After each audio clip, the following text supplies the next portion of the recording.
Hi everybody, Dan Illman, Matt Bernier. The DRF Bets Race of the Day for Sunday, March the 18th, race number 8 at the Great Race Place, Santa Anita. It is the Grade 2 Santa Ana Stakes. If you sign up for a DRF Bets account, you will be rewarded with a $150 bonus. Go to drf.com/join and please type in the promo code TV150. Let's take a look at this field of fillies and mares getting set to go 1 1/8 miles on the turf in the Santa Ana. Matt, we've got 9 entered. The 2 Fault is cross-entered Saturday in the Santa Margarita on dirt. It is expected she will run on Saturday.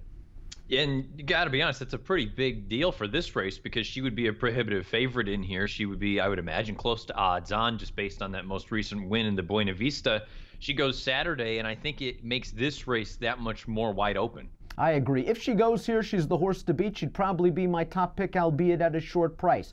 Folks, download free Formulator Pass performances for the Santa Ana on the Race of the Day event page on DRF.com and handicap along with us as we take the field in post-position order. Matt, the one Madame Dancelot, she is nothing if not consistent. It really doesn't seem to matter what distance. She's usually right there at the wire, and I think her performance last time out as the beaten favorite in the Buena Vista, a little bit better than it looks on paper. Last on the rail on the far turn, kind of never really got a clear seam to run, only beaten 2 lengths, galloped out well. I think Madame Dancelot, you give her a clear trip, especially when she gets to the outside, and she's going to come firing. My favorite thing about her, you go through in Formulator, you can break things down as far as the fractions are concerned, incrementally or elapsed. Incrementally, she's got a major late kick. She's going to finish. So all she needs is a little bit of pace up front, and she's going to come with a serious run. I agree with you. From the inside, the good news for Corey Nakatani is just take her back. You know what the goal is here.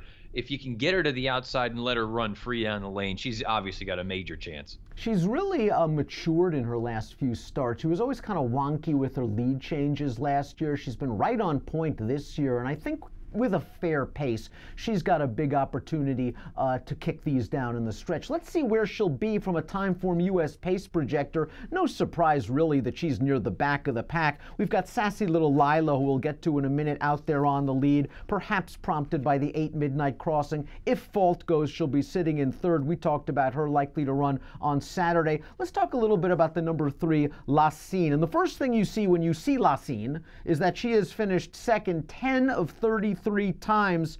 What's going on here with Lacine? Does she not want to win? Has she been the victim of circumstance? What gives?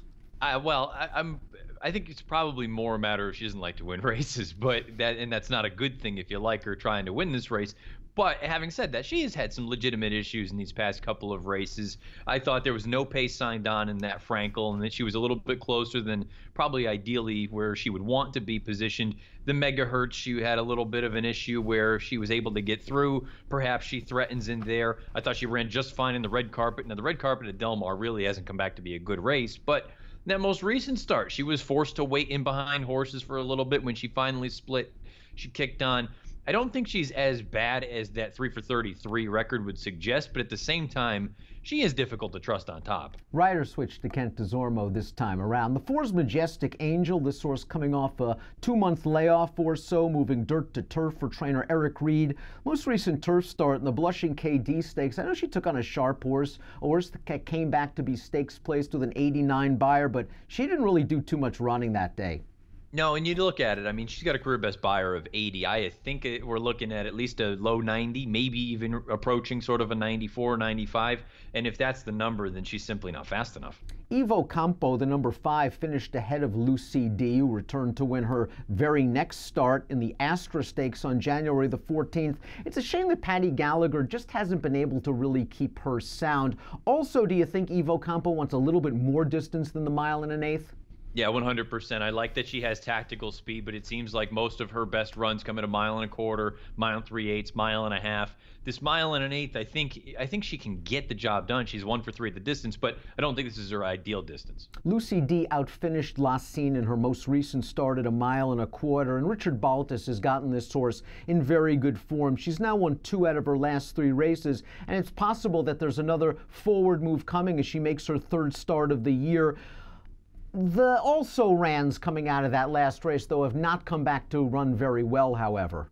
No, it's been a little bit of a weak group. That non-winners of 2 that she got the job done last time. It's interesting to see DeSormo goes aboard Lacine as opposed to this horse right here, Lucy D. I've always liked Lucy D. I think she's okay. She's another one, though. I do wonder, what is her best distance? I almost feel like she might be better at slightly longer distances, out to that 1.25 miles that she won at last time, even going out to 1.5 miles. How unusual the 7's a little bit versatile. There's no doubt about that. We talked about the red carpet. She probably got one of the better trips in the red carpet, where a couple of other horses got jammed up in that big field. Since then, though, she didn't fire in the Astra as the favorite. Last time out, maybe cutting back a little too far in the Sunshine Millions filly and mare turf, but she's another mare. She needs some pace up front.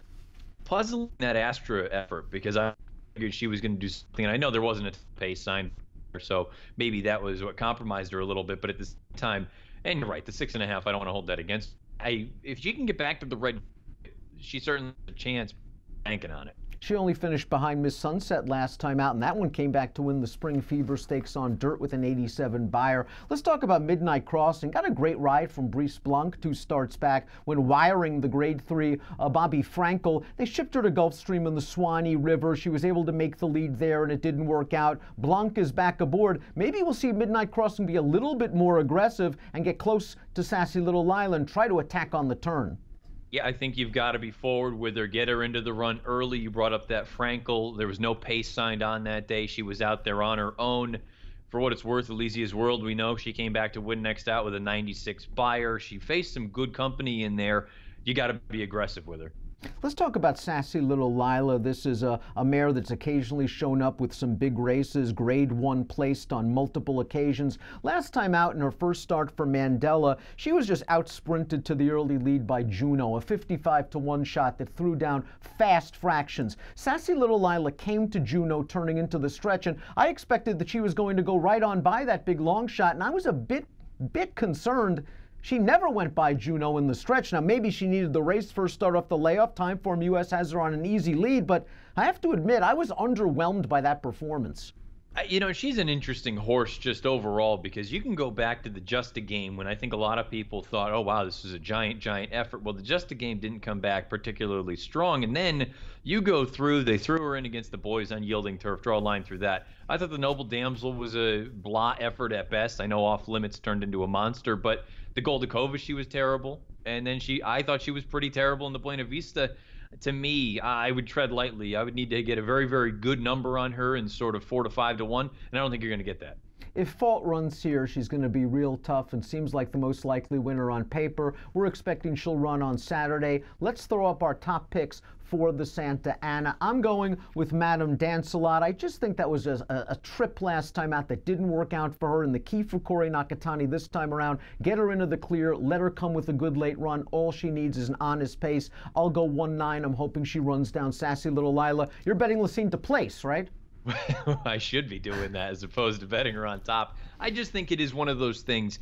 Certain horses, we've talked about it, they just find trouble and they don't have a nose for the wire. Maybe that is her. I think getting DeSormo is going to be a positive, and I do think she's had a couple little instances where maybe she's been a little bit unlucky recently. I'm going 3-1. You're going with the price. The number 3, Lacine, 3-1 for Matt, 1-9 for me in the Grade 2 Santa Ana. A reminder, if you are a new DRF Bet sign-up, a $150 sign-up bonus can be had. To go to drf.com/join, please type in the promo code TV150. An approximate post time for the 8th at Santa Anita on Sunday. The Santa Ana, 3 o'clock Pacific. Good luck.